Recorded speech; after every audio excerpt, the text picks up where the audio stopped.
ಸ್ವಾಗತವನ್ನು ಬಯಸ್ತಾ ಇದ್ದೀನಿ.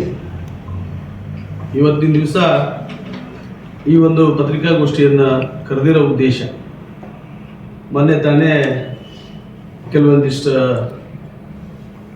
ವ್ಯಕ್ತಿಗಳಿಂದ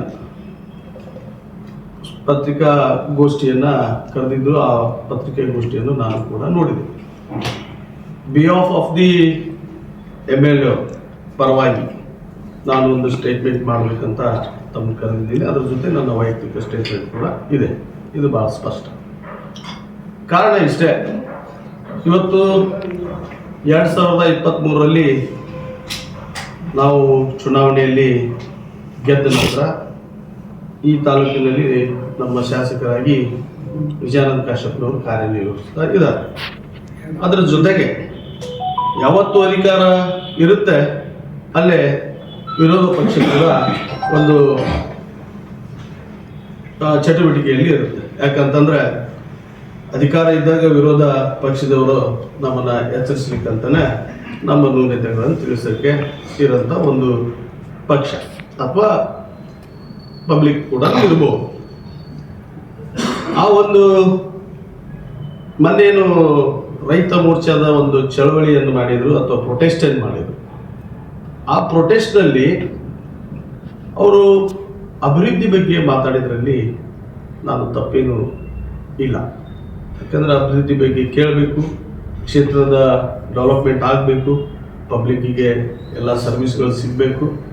ಆ ನಿಟ್ಟಿನಲ್ಲಿ ಒಬ್ಬ ವಿರೋಧ ಪಕ್ಷವಾಗಿ ಅವ್ರೇನು ಮಾತಾಡ್ತಾರೆ ಅದ್ರ ಬಗ್ಗೆ ನಾವು ತಲೆ ಕೆಡಿಸ್ಕೊಳ್ಳೋದಿಲ್ಲ. ನಮ್ಮ ಅಭಿವೃದ್ಧಿ ಕೆಲಸಗಳನ್ನು ನಾವು ಮಾಡಲಿಕ್ಕೆ ತಯಾರಿದ್ದೀವಿ, ಮಾಡ್ತಾ ಇದ್ದೀವಿ, ಇನ್ನು ಮುಂದೂ ಮಾಡ್ತೀವಿ. ಮತ್ತು ಅವರ ಜೊತೆಗೆ ಬೆನ್ನೆಲುಬಾಗಿ ನಾವೆಲ್ಲರೂ ಪಕ್ಷದ ಕಾರ್ಯಕರ್ತರು ನಿಂತು ನಮ್ಮ ಶಾಸಕರಿಗೆ ಹುರುಪು ಹುಮ್ಮಸ್ಸಿನಿಂದ ಹಲವಾರು ಯೋಜನೆಗಳನ್ನು ಇವತ್ತು ನಮ್ಮ ತಾಲೂಕಿಗೆ ತರುವಲ್ಲಿ, ತಾಲೂಕಿನ ಅಭಿವೃದ್ಧಿ ಶ್ರೇಯಗೋಸ್ಕರ ನಾವೆಲ್ಲರೂ ದುಡಿತೀವಿ ಅಂತ ತಮ್ಮ ಹತ್ರ ಹೇಳಬಯಸ್ತಾ ಇದ್ದೀವಿ. ಆದರೆ ನಮ್ಮ ಶಾಸಕರು ಒಂದು ಪತ್ರಿಕಾಗೋಷ್ಠಿಯನ್ನು ಮಾಡಿದರು. ತದನಂತರ ಅಲ್ಲಿ ಯಾಕೆ ಮಾಡಿದ್ರು ಅನ್ನೋದು ಭಾಳ ಇಂಪಾರ್ಟೆಂಟ್. ಇವತ್ತು ವೈಯಕ್ತಿಕವಾಗಿ ಸಿಂಗಲ್ ವರ್ಡ್ಗಳಲ್ಲಿ ಅಲ್ಲಿ ಆ ಒಂದು ರ್ಯಾಲಿಯಲ್ಲಿ ಸೇರಿರುವಂಥ ಆ ವ್ಯಕ್ತಿಗಳು ಖಂಡನೆಯನ್ನು ಮಾಡಿದ್ರು. ಇವತ್ತು ವೈಯಕ್ತಿಕನೂ ಮಾಡಿದರು, ರಾಜಕೀಯವಾಗಿ. ಆ ಒಂದು ವೈಯಕ್ತಿಕ ವಿಚಾರ ರಾಜಕೀಯವಾಗಿ ಮಾಡುವಂಥ ವಿಚಾರಗಳಿಗೆ ನಾವು ಆಗಲಿ ನಮ್ಮ ಶಾಸಕರಲ್ಲಿ ಯಾರು ಕೇಳಿಸೋದು ಅದು ಹಕ್ಕು ಕೂಡ. ಇವತ್ತು ನಾವು ಭಾರತ ದೇಶದಲ್ಲಿ ಅದೀವಪ್ಪ ಅಂದಮೇಲೆ, ಪ್ರಜಾಪ್ರಭುತ್ವವನ್ನು ಸಂವಿಧಾನವನ್ನು ಗೌರವಿಸ್ತೀವಿ ಅಂದಮೇಲೆ ಕೇಳುವಂಥ ಹಕ್ಕು ಎಲ್ಲರಿಗಿದೆ. ಕೇಳಿ, ನಮ್ಗೆ ಭಾಳ ಸಂತೋಷ. ಆದ್ರೆ ಕೆಲವೊಂದಿಷ್ಟು ವರ್ಡ್ಗಳನ್ನು ಅವರೇನು ಉಪಯೋಗ ಮಾಡಿದರು, ಆ ವರ್ಡ್ಗಳಿಗೆ ಯಾವುದೇ ವ್ಯಕ್ತಿ ಆಗಲಿ ರಿಪ್ಲೈ ಕೊಡಲೇಬೇಕಾಗುತ್ತೆ. ಆ ನಿಟ್ಟಿನಲ್ಲಿ ನಮ್ಮ ಶಾಸಕರು ರಿಪ್ಲೈಯನ್ನು ಕೊಟ್ಟಿದ್ದಕ್ಕೆ ಅದನ್ನು ನಿನ್ನೆ ನೀವು ಸರಿಯಾಗಿ ಮಾತಾಡ್ರಿ, ಸಿಂಗಲ್ ವರ್ಡ್ನಾಗ ಮಾತಾಡಬೇಡ್ರಿ, ಹಿಂಗ ಅಂತ ಕೆಲವೊಂದಿಷ್ಟು ವಿಚಾರಗಳನ್ನು ಪತ್ರಿಕಾ ಮಾಧ್ಯಮದಿಂದ ನಾನು ನೋಡಿ ತಿಳ್ಕೊಂಡೆ. ತಾವು ಆ ತಪ್ಪನ್ನು ಮಾಡಿ ತಾವು ಮಾತಾಡಿದಲ್ಲೇ ನಮ್ಮ ಶಾಸಕರು ಮಾತಾಡುವಂಥ ಅನಿವಾರ್ಯತೆ ಅವತ್ತಿನ ದಿವಸ ಬಂತು. ಆದ್ರೆ ಮೇನ್ ಇಂಪಾರ್ಟೆಂಟ್ ಪತ್ರಿಕಾಗೋಷ್ಠಿಯನ್ನು ನಮ್ಮ ವಿರೋಜ್ ಉಂಡೋಡಿಯವರು ಕರೆದಿದ್ದಾರೆ. ಆ ಪತ್ರಿಕಾಗೋಷ್ಠಿಯನ್ನು ಕೆಲವೊಂದಿಷ್ಟು ವಿಚಾರಗಳನ್ನು ವಿರೋಜ್ ಉಂಡೋಡಿ ಅಣ್ಣವರು ಮಾತಾಡಿದ್ದಾರೆ. ನಾನು ಮೊದಲನೇದಾಗಿ ವೀರೇಶನ್ನವರಿಗೆ ವಿಷಯವಾಗಿ ಕೇಳಲಿಕ್ಕೆ ಬಯಸ್ತಾ ಇದ್ದೀನಿ. ತಾವು ಬೇರೆ ಪಾರ್ಟಿಯಲ್ಲಿದ್ದೀರಿ, ನಮ್ಮ ಶಾಸಕರು ಹೇಳಿದರು ನೀವು ಯಾವ ಪಾರ್ಟಿಯಲ್ಲಿ ಏನಾಯಿತು, ಏನು ವಿಚಾರಗಳನ್ನು ನೀವು ಮಾತಾಡಿದ್ರಿ ಅಂತ ಒಂದು ಕ್ವಶನ್ ಕೇಳಿದ್ರಿ. ಅದು ಸತ್ಯ ಕೂಡ. ಆದರೆ ತಾವು ಕೂಡ ಕೆಲವೊಂದಿಷ್ಟು ದಿವಸದಿಂದ ಅಂತರವನ್ನು ಕಾಯ್ಕೊಂಡಿದ್ದೀರಿ. ಇವತ್ತು ನೀವು ಹೇಳ್ತಾ ಇದ್ದೀರಿ ಪತ್ರಿಕಾಗೋಷ್ಠಿಯಲ್ಲಿ ಅವರು ಜಿಲ್ಲಾ ಉಪಾಧ್ಯಕ್ಷರದರ ಅಂತಂದು. ಇಷ್ಟು ದಿವಸ ಎಲ್ಲಿದ್ದರು? ಇವಾಗ ಯಾಕಾದ್ರು ಬೇಕಲ್ಲ? ಆನಂತರ ಈ ರ್ಯಾಲಿ ಯಾಕೆ ಮಾಡಿದ್ರು? ರ್ಯಾಲಿ ಮಾಡೋ ಉದ್ದೇಶ ಏನಿತ್ತು? 2.5 ವರ್ಷ ದೊಡ್ಡಗೌಡರು ಯಾಕೆ ಮಾಡಲಿಲ್ಲ? ನಮ್ಮ ಲೀಡರ್ಗಳು ಮನೆಗೆ ಕೂತ್ಕೊಂಡವ್ರ ಅದು ಕೂತಾರ. ಹೌದ್ರಿ, ಅದು ನಮ್ಮ ಮನೆಯ ವಿಷಯ. ಕೂತ್ಕೊಂಡಾರೋ ಓಡೋಗ್ಯಾರೋ ನಮ್ಮ ಪಕ್ಕಕ್ಕೆ ಕುಂತಾರೋ ಅವ್ರಿಗೆ ಏನು ನೋಡಬೇಕು ನಾವು ನೋಡ್ತೀವಿ. ನಮಗೆ ತಮಗೇನು ಅವಶ್ಯಕತೆ ಇಲ್ಲ. ಅದ್ರ ಜೊತೆಗೆ ಮೊನ್ನೆ ಯತ್ನಾಳವ್ರು ಬಂದಿದ್ರು ಇಳ್ಕಲ್ಗೆ. ತಮ್ಮ ಪಾರ್ಟಿಯಲ್ಲಿ ಪದಾಧಿಕಾರಿಗಳಾದಂಥವ್ರು ಎಲ್ಲರೂ ಹೋಗಿದ್ರು. ಯತ್ನಾಳವ್ರು ಯಾವ ಪಾರ್ಟಿಯವರು ಅದನ್ನು ತಿಳಿಸ್ಬೇಕಲ್ಲ ತಾವು. ಯಾವತ್ತೂ ಯತ್ನಾಳವ್ರು ಬಂದು ಹೋದ್ರು. 2.5 ವರ್ಷ ಇವರು ಗೌಡರು ಹೋಗೋದು ಬರೋದು ಪ್ರೆಸ್ ಮೀಟ್ ಮಾಡೋದು ಇದನ್ನೆಲ್ಲ ನಡೆಸಿದ್ರು. ಎಲ್ಲ ಅವ್ರ ಕಾರ್ಯಕರ್ತರು ಯಾಕ್ರಿ ಗೌಡರು ನೀವು ಸುಮ್ ಕುಂತ್ರೆಲ್ಲ ಮತ್ತೆಲ್ಲರೂ ಅಲ್ಲಿ ಹೊಂಟ್ರಿ ಇಲ್ಲಿ ಹೊಂಟ್ರಿ ಅಂತಂದು ತಮ್ಮ ಕಾರ್ಯಕರ್ತರಲ್ಲಿ ವಿಚಾರಗಳು ಬಂದು ಹೊತ್ನ್ಯಾಗ ತಡಿ ಒಂದು ರ್ಯಾಲಿ ಮಾಡೋವಂಥ ಕಾರ್ಯಕರ್ತರು ಒತ್ತಾಯದ ಮ್ಯಾಗ ಇವತ್ತು ರ್ಯಾಲಿ ಮಾಡಿದ್ದನ್ನು ತಾವು ಕೂಡ ಮನಗಂಡಿದ್ದೀರಿ. ನಾನು ಹೇಳಂಥದ್ದಲ್ಲ, ತಮ್ಮ ಕೂಡ ಗಮನಕ್ಕೆ ಐತಿದ್ರು. ಆ ರ್ಯಾಲಿಯಲ್ಲಿ ಎಷ್ಟು ಜನ ಬಂದಿದ್ರು, ಎಷ್ಟು ಇದನ್ನು ಮಾಡಿದ್ರು ಅಂತ ತಮ್ಮ ನೋಡಿದ್ದೀರಿ. ರ್ಯಾಲಿ ಮಾಡುವಂಥ ಎಷ್ಟು ಜನ ಬಂದಿದ್ರು ಕ್ಷೇತ್ರದಲ್ಲಿ. ಇಷ್ಟೆಲ್ಲ ಹೇಳ್ತಾರಲ್ಲ ನಾವು ಏನು ಕ್ಷೇತ್ರದಲ್ಲಿ ಅಭಿವೃದ್ಧಿ ಮಾಡಿಲ್ಲ, ಅದನ್ನು ಮಾಡೀವಿ ಇದನ್ನು ಮಾಡೀವಿ ಅಂತ ಹೇಳ್ತಾರಲ್ಲ. ಎಷ್ಟು ಜನ ಬಂದಿದ್ರು ಹಾಗಾದ್ರೆ ಅದನ್ನು ಖಂಡನೆ ಮಾಡೋಕ್ಕೆ? ಇದೆಲ್ಲ ತಾವು ಗಮನಿಸ್ತೀರಲ್ಲ. ಅದಕ್ಕೆ ನಮ್ಮ ಶಾಸಕರು ಈ ತಾಲೂಕಿನಲ್ಲಿ ಏನು ಕೆಲಸ ಮಾಡ್ಯಾರಂತ ಜನರಿಗೆ ಗೊತ್ತಿದೆ, ನಮ್ಮ ಕಾರ್ಯಕರ್ತರಿಗೆ ಗೊತ್ತಿದೆ. ನಮ್ಮ ಶಾಸಕರ ವ್ಯಕ್ತಿತ್ವ ಏನು, ಅವ್ರು ಏನು ಅನ್ನೋದನ್ನು ನಮ್ಮ ಕಾರ್ಯಕರ್ತರಿಗೆ ನಮ್ಗೆ ಗೊತ್ತೈತಿ. ಅದಕ್ಕೆ 30,000 ಓಟ್ ಹಾಕಿದ್ದಾರೆ. 30,000 ಲೀಡಿಂದ ಬಂದಿದ್ದೀವಿ. 2013ರಲ್ಲಿ ಬಂದಿದ್ದೀವಿ, 23ರಲ್ಲಿ ಬಂದಿದ್ದೀವಿ. ತಮ್ಮನ್ನು ತಿರಸ್ಕಾರ ಮಾಡಿದ ಮೇಲೆ ಯಾಕ್ರಿ ನೀವು ಮಾತಾಡೋದು? ಜನ ತೀರ್ಪು ಕೊಟ್ಟಾಗಿದೆ. ಆ ತೀರ್ಪಿನ ವಿರುದ್ಧವಾಗಿ ನೀವು ಯಾಕೆ ಮಾತಾಡ್ತೀರಿ? ಮುಂದೆ ಬರುತ್ತೆ ಇಲೆಕ್ಷನ್, ನೋಡೋಣ. ಅವತ್ತಿನ ದಿವಸ ನಿಮಗೆ ಜನರು ತೀರ್ಪು ಕೊಡ್ತಾರೋ ನಮಗೆ ಕೊಡ್ತಾರೋ ಅನ್ನೋದನ್ನು ಕಾದು ನೋಡೋಣ ಅಂತ. ಅದ್ರ ಬಗ್ಗೆ ಏನು ನಮ್ಮ ವಿಚಾರಗಳಿಲ್ಲ. ಆದರೆ ಉಂಡೋಡಿ ಅಣ್ಣವ್ರು ಹೇಳಿದರು ಕಾಂಗ್ರೆಸ್ ನಾವು ಪಾರ್ಟಿಗೆ ಸಂಬಂಧ ಇಲ್ಲ, ಅದು ಇಲ್ಲ. ಹೌದು, ನಮ್ಮ SR ಕಾಶ್ಯಪ್ನವರು 1978ರಿಂದ TDB ಪ್ರೆಸಿಡೆಂಟ್ ಇದ್ರು. ಅವತ್ತಿನಿಂದ ರಾಜಕಾರಣಕ್ಕೆ ಬಂದಾರ. ಅವತ್ತು ಅವರು ಹುಟ್ಟಿದ್ರು ಇಲ್ಲ ಗೊತ್ತಿಲ್ಲ. ವೀರೇಶಣ್ಣವರು ಹುಟ್ಟಿದ್ರು ಇಲ್ಲ ನಮ್ಗೆ ಗೊತ್ತಿಲ್ಲ.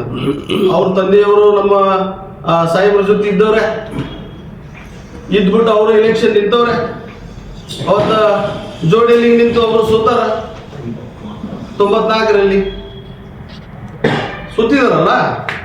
89ರಲ್ಲೇನ ನಮ್ಮ ಸಾಹೇಬರು ಶಾಸಕರಾಗಿದ್ದಾರಲ್ಲ. 85ರಲ್ಲಿ ಸೋತರು. 89ರಲ್ಲಿ ನಮ್ಮ ಜೊತೆಗೆ ಅದಾರ ಅವರು. 94ರಾಗ ವಾಪಸ್ ಅವ್ರ ಜೋಡಿಯಲ್ಲಿ ನಿಂತು ಸೋತರು. ಮುಂದೆ 2003ರಲ್ಲಿ ಮತ್ತೆ ನಮ್ಮ ಸಾಹೇಬ್ರ ಜೊತೆ ಕೈಗೊಡಿಸ್ಯಾರಲ್ಲ ಅವರು, ಅವ್ರ ಜೊತೆಗೆ ಇದ್ದಾರಲ್ಲ. ಇನ್ನೂ ವಿಶೇಷವಾಗಿ ಹೇಳ್ತೀನಿ ಒಂದು ನೆನಪನ್ನ, ಯಾಕಂದ್ರೆ ನನ್ನ ಜೊತೆ ನಮ್ಮ ಶಾಸಕರು ಹಂಚ್ಕೊಂಡಿದ್ರು. ನಿಮ್ಯಾನ್ಸ್ ಹಾಸ್ಪಿಟಲಲ್ಲಿ ತಮ್ಮ ತಂದೆಯವರು ಅಡ್ಮಿಟ್ ಆದಾಗ ವಿಜಯಾನಂದ ಕಾಶ್ಯಪ್ನವರ ಸ್ವತಃ ಹೋಗಿ ತಮ್ಮ ತಂದೆಯವರಿಗೆ ಅವ್ರ ಮನೆಯಿಂದ ಊಟ ಕೊಟ್ಟು ಬಂದಿದ್ದಾರೆ. ಇದೆಲ್ಲ ಇದೆಯಲ್ಲ, ಮರಿಬೇಡ್ರಿ ವೀರೇಶಣ್ಣವ್ರೆ.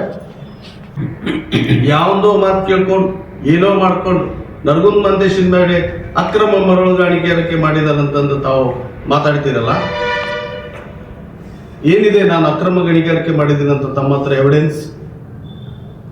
ಮೊನ್ನೆ ತಾನೇ ತಾವು ಲೋಕಾಯುಕ್ತರಿಗೆ ಅರ್ಜಿ ಕಂಪ್ಲೇಂಟ್ ಮಾಡಿದ್ರಿ. ಲೋಕಾಯುಕ್ತರು ಬಂದು ಹೋದ್ರಲ್ಲ. ಯಾರು ಮಾಡಿದಾರೆ ಅಕ್ರಮ ಗಣಿಗಾರಿಕೆ?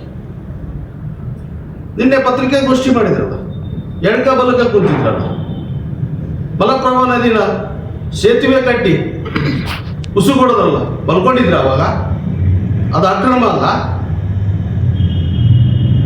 ಇದೇ ತೊಂಡಾಳ ಅಂತಿರಲ್ಲ, ತೊಂಡಾಳದಲ್ಲಿ ಅಕ್ರಮ ಗಣಿಗಾರಿಕೆ ಮಾಡಿ ಕೇಸ್ ಆಯ್ತಲ್ಲ, ಅದು ಅಕ್ರಮ ಅಲ್ಲ? 2018ರಿಂದ 23ರಲ್ಲಿ ಲೋಕಾಯುಕ್ತ ಕೇಸಿನಲ್ಲಿ ಎಷ್ಟಾಗಿದಾವೆ? ನನ್ನ ಹತ್ರ ದಾಖಲೆ ಸಹಿತ ಇದೆ. ಎಷ್ಟು ಕೇಸುಗಳಾಗಿದ್ದಾವು, ಎಷ್ಟು ಕೋರ್ಟ್ನಲ್ಲಿ ಕೇಸ್ ಆಗಿದಾವು, ಎಷ್ಟು FIR ಆಗಿದಾವು. ಇದು ಅಕ್ರಮ ತಾವು ಮಾಡಿದ್ದಲ್ಲ. ಒಂದೊಂದು ಪಾಯಿಂಟಿಗೆ ಒಬ್ಬೊಬ್ಬ ಮನುಷ್ಯನ ಇಟ್ಕೊಂಡು ದುಡ್ಡು ತಗೊಂಡ್ರಲ್ಲ, ಅದು ವಸೂಲಿ ಅಲ್ಲ, ಹಪ್ತ ಅಲ್ಲ. ಒಬ್ಬ ಅಧ್ಯಕ್ಷ ಇಸ್ಪಟ್ ಆಡೋನ ಅಧ್ಯಕ್ಷ ಮಾಡಿರಿ, ಓಶಿ ಆಡೋನ ಅಧ್ಯಕ್ಷ ಮಾಡಿರಿ. ನಾವಿಲ್ಲೇ ಇಲ್ಕಲ್ ತಾಲೂಕಿನಲ್ಲಿ ಹುಣೂರು ತಾಲೂಕಿನಲ್ಲಿ ಇಸ್ಪಟ್ ಆಡಿಸ್ತೀವಿ, ಓಶಿ ಆಡಿಸ್ತೀವಿ ಅಂತ ತೋರಿಸ್ರಪ್ಪ ಒಂದ. ಮಾತಾಡೋಕ್ಕೂ ಒಂದು ಲಿಮಿಟ್ ಐತಲ್ರಿ. ಏನಿದೆ ಅಂತ ಪ್ರಾಕ್ಟಿಕಲ್ ವಿಷಯಗಳನ್ನು ಮಾತಾಡಬೇಕಲ್ಲ. PKPS, DCC ಬ್ಯಾಂಕ್ ಇವತ್ತು ನವಲಿ ಹಿರೇಮಠ ಪ್ರೆಸ್ ಮೀಟ್ ಮಾಡಿದ್ದಾರೆ. ನಾಚಿಗೆ ಆಗೋದಿಲ್ಲ ನೀವು ಒಬ್ಬ MLA ಇದ್ಕೊಂಡು? ನಮ್ಮ ಪಾರ್ಟಿ ವ್ಯಕ್ತಿನ ನವಲಿ ಹಿರೇಮಠ ಅಂತ ಕಾರ್ ಹಿಡ್ಕೊಂಡ್ರಂತ. ಕಾರ್ ಹಿಡ್ಕೊಂಡು ಹೋಗಿ ನಮ್ಮಲ್ಲಿದ್ದಂಥವನ ಅವ ಮಾತೃದ್ರೋಹಿ, ಪಕ್ಷದ್ರೋಹಿ, ನೀಚ ಅಂತವನ್ನ ನನ್ನ ಜೊತೆ ಇದ್ದವನ್ನ ಕರ್ಕೊಂಡು ಹೋಗಿ ನಾನೇ ಕ್ಯಾಂಡಿಡೇಟ್ ಅವ ನನಗೆ ಮೋಸ ಮಾಡಿ ನೀನು ಓಟ್ ಹಾಕಿಸ್ಕೊಂಡು ಚಿವನಗೌಡನ DCC ಬ್ಯಾಂಕ್ ಮೆಂಬರ್ ಮಾಡಿದಿಲ್ಲ. ನಾಚಿಗೆ ಬರುವುದಿಲ್ಲ ಇದು ಗಂಡಸ್ತಾನ ಅಂತಾರ? ರಾಜಕಾರಣ ಮಾಡ್ಬೇಕಂತ ನೀವು ಹೇಳ್ತಿರಲ್ಲ, ರಾಜಕಾರಣ ಮಾಡಿ ನೇರವಾಗಿ ಮಾಡ್ಬೇಕಿತ್ತು. ಇವತ್ತು ನನ್ನ ಸೋಲಿಗೆ ನಿಮ್ಮ ಕುತಂತ್ರನ ಅಲ್ಲ. ಒಬ್ಬ ಅಧಿಕೃತ ಇಂಡಿಪೆಂಡೆಂಟ್ ಕ್ಯಾಂಡಿಡೇಟ್ ಹತ್ರ ಹೋಗಿ ಗಳಗಳ ಹೊತ್ಕೊಂಡು ಕಾಲು ಹಿಡ್ಕೊಂಡು ಅವನು ಮನವೊಲಿಸಿ ಅವನು ಬಂದು ಓಟ್ ಹಾಕ್ಸಿ ವಾಪಸ್ ಅವನ ಕಮಿಟ್ಮೆಂಟ್ ಇತ್ತಂತ ಇವತ್ತು ಕಮಿಟ್ಮೆಂಟ್ ಫೇಲ್ ಆದ ಅವ ಹೊಯ್ಕೋತ. MLA, ಮಾಜಿ MLA, ಪ್ರೆಸಿಡೆಂಟ್ MLA ಅವ್ರು ಮಾತಾಡ್ತಾರೆ. ಅವ್ರಿಗೆ ಬಿಟ್ಬಿಡು, ದೊಡ್ಡವರು, ನಾವು ಸಣ್ಣವರು. ಮಾತಾಡಿ, ಅವರೊಂದು ಮಾತಾಡಲಿ ಅದು ಬೇರೆ ಬೇರೆ ವಿಷಯ. ಅವ್ರವ್ರು ಮಾತಾಡಲಿ ಅವ್ರು ಮಟ್ಟದಾಗ, ನಾವು ಸಣ್ಣವರು, ಅವ್ರಿಗೆ ಬಿಟ್ಬಿಡ್ರಿ.